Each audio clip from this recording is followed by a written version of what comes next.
लक्षद्वीप एक बेहद खूबसूरत और शांत इलाका है। 36 छोटे बड़े द्वीपों का समूह है।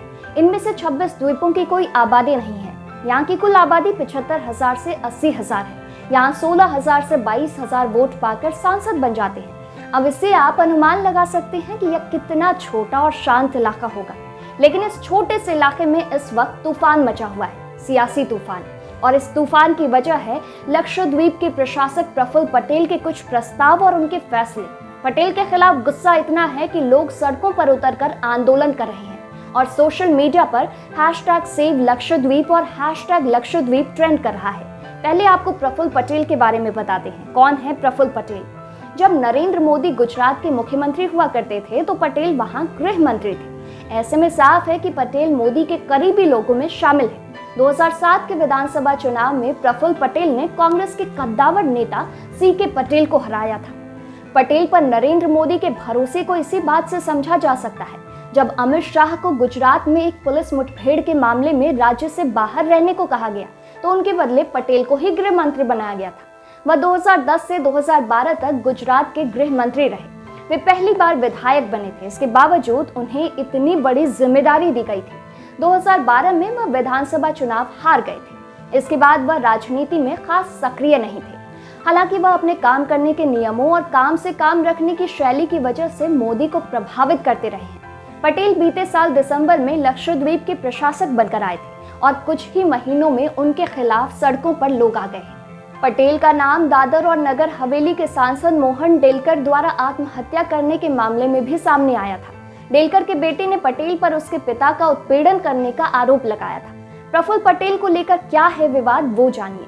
प्रफुल्ल पटेल ने बीते साल दिसंबर में लक्षद्वीप के प्रशासक के तौर पर जिम्मेदारी संभाली थी। इसके बाद उन्होंने कुछ मसौदे तैयार किए थे।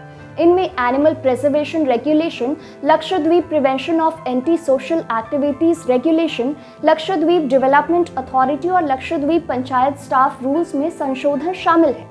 दरअसल लक्षद्वीप की 90% आबादी जो है वो मुस्लिम की है। ऐसे में बीफ पर प्रतिबंध होने से तनाव ज्यादा बढ़ गया है।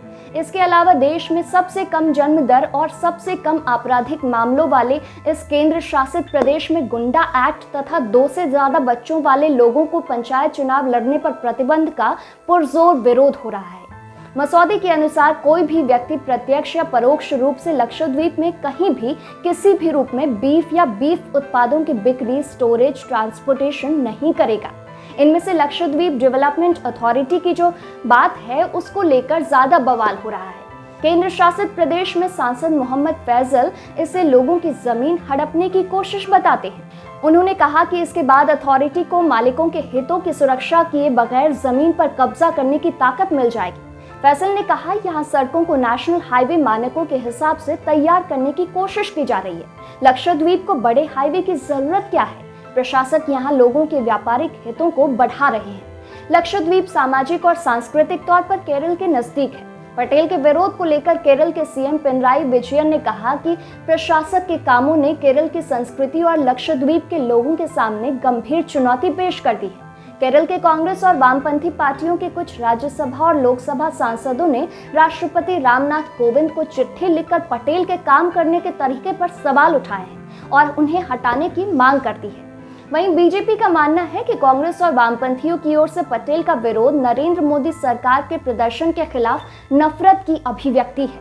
कांग्रेस और वामपंथी पार्टियां एक होकर एक टूल किट कैंपेन के तहत विरोध कर रही है। हालांकि प्रफुल्ल पटेल ने अपने फैसले को जायज ठहराते हुए तर्क पेश किया है। उनका कहना है कि देश के ज्यादातर राज्यों में गौ हत्या और गौ मांस की बिक्री पर रोक है। अगर लक्षद्वीप में इसे लागू किया जाता है तो बुराई क्या है? बीफ खाना इस्लाम का अनिवार्य हिस्सा भी तो नहीं है। 2 से अधिक बच्चों वालों को चुनाव लड़ने से रोकने के प्रस्ताव पर भी उन्होंने कहा कि ऐसा कानून गुजरात सहित देश के कई राज्यों में पहले से लागू है।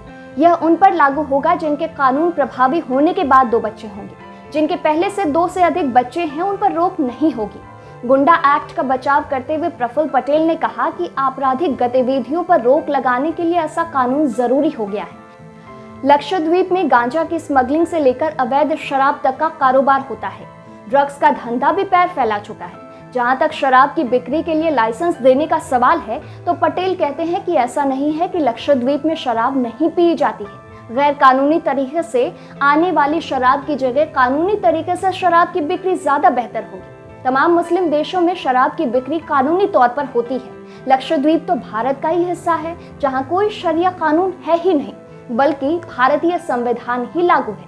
फिलहाल वीडियो में इतना ही। आप बने रहिए इनसाइडर लाइव के साथ। तमाम वीडियोस के लिए हमारे चैनल को सब्सक्राइब कर लें। वीडियो अगर आप फेसबुक पर देख रहे हैं तो पेज को लाइक फॉलो कर लें। यूट्यूब पर देख रहे हैं तो हमारे चैनल को सब्सक्राइब कर लें। धन्यवाद।